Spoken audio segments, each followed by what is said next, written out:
How to change Weverse profile picture. Good day, ladies and gentlemen, and welcome to the channel. I'm going to show you how to change your profile picture on the Weverse community, and this is how we go about it. The first thing you want to do is go down to the bottom of your page, and there'll be a more icon. You're going to tap on that.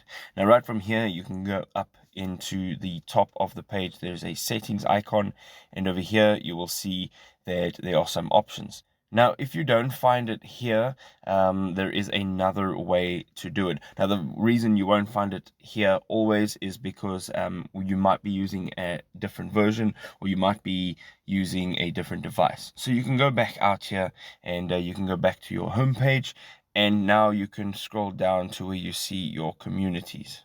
So over here, you can see I've got communities, and you can tap on any one of those communities.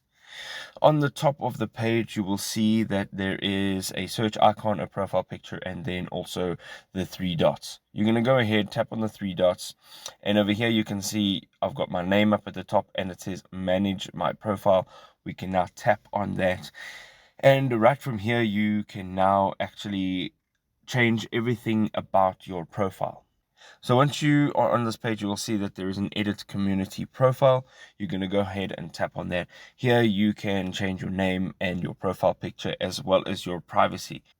So you're going to go ahead, tap on the profile picture on the left hand side, and you can then update that profile picture. I hope this was enjoyable. If it was, don't forget to drop us a like. If you want to know more about Weverse, here is another video. We'll see you on the other side.